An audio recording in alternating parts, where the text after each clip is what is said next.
नमस्कार दोस्तों, एक बार फिर से हम अपने चैनल पे आपका स्वागत करते हैं। आइए आपको बताते हैं, कई बार क्या होता है कि मोबाइल में हमारा सिम लगा रहता है, उसके बाद लिखा आता है no SIM card, emergency SIM card.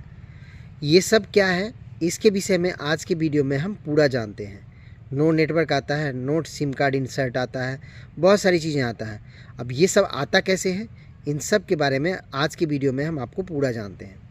जैसे क्या होता है कि जब भी हम नया फ़ोन लेते हैं, तो जैसा कि आपको पता है, नया फ़ोन जैसे ही लेते हैं तो उसमें हम सबसे पहले काम क्या करते हैं, पहले सिम कार्ड डालते हैं। बट नया फ़ोन लेने के साथ हमको सिम कार्ड डालने के साथ क्या करना पड़ता है, पहले तो ये सिर्फ सिम कार्ड डालते थे, आपका फ़ोन चालू होता था।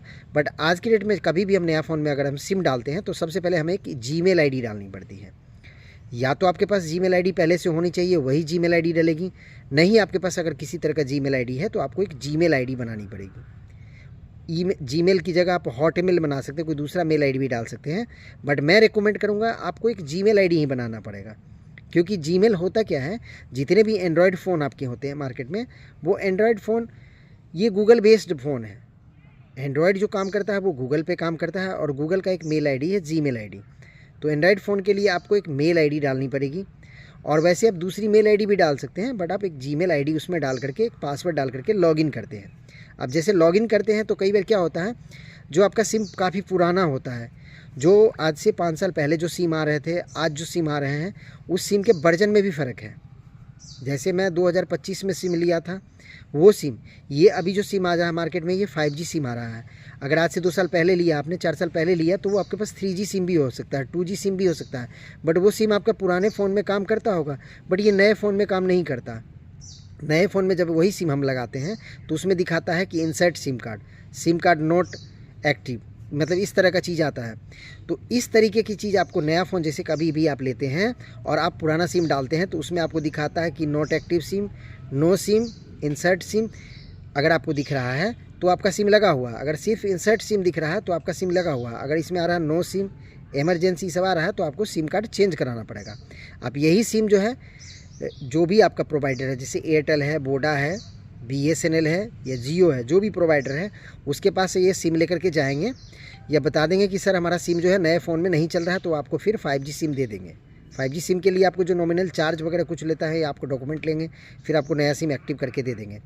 बट ये क्यों नहीं चलता, इसके लिए बताते हैं हम। जो पहले सिम आता था आज से 2 साल पहले, वो जो सिम था वो कम KB का सिम था, वो 4 KB का सिम था, 8 KB का सिम है।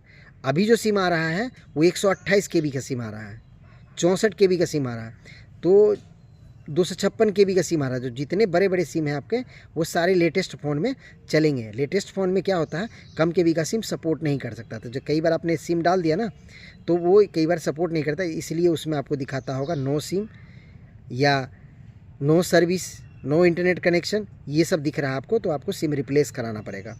और अगर आपके पास नया सिम है, अगर आपने 2025 में लिया है, उसके बाद भी अगर इस तरह की प्रॉब्लम दिखा रहा है, तो ये समझिए कि आपका सिम ख़राब हो चुका है। अगर आपने 2025 में कोई सिम लिया है, क्योंकि अब तो नए सिम आ रहे हैं जो लेटेस्ट है, और वो अगर डालने के बाद आपको दिख रहा है कि नो सिम या इंसर्ट सिम, चाहे कुछ भी आ रहा है, तो आप सिम रिप्लेस करा लीजिए, क्योंकि आपका सिम ख़राब हो चुका है, उस सिम में टावर नहीं आ रहा है आपका। और इसको आप वेरीफाई करने के लिए एक दूसरे फ़ोन में डाल करके देखें, दूसरे टच फ़ोन में, अगर उसमें चल रहा है तो हो सकता है वो वर्जन आपको सपोर्ट कर रहा है। बट मैं आपको बताता हूँ, नए जितने फ़ोन्स आ रहे हैं उसमें आपको लेटेस्ट सिम ही लगवाना पड़ेगा। अगर आपका बहुत ज़्यादा पुराना सिम है तो नए वाले फ़ोन्स में नहीं चलेगा। तो आप आज भी चेक करें कि आपका जो सिम है क्या वो चालू है, और वो चालू है, अगर इस तरह की प्रॉब्लम्स आपको तो नहीं आ रही है। अगर आ रही है तो आप अपने आज ही सिम अपने डीलर से रिप्लेस कराएं। उसमें आपको नॉमिनल 50 या 100 रुपये देने पड़ेंगे, आपको नया सिम दे दिया जाएगा। और फिर आपके जो पुराने सिम में जो सर्विसेज थी, जैसे आपका रिचार्ज था, जो आपका नेट कनेक्टिविटी का जो रिचार्ज था, वो सब बैलेंस इसमें फॉरवर्ड हो जाएगा। अगर हमारी वीडियो अच्छी लगी हो तो हमारे चैनल को लाइक सब्सक्राइब ज़रूर करें, और इसी तरह की और वीडियो देखने के लिए हमारे चैनल पे बने रहें।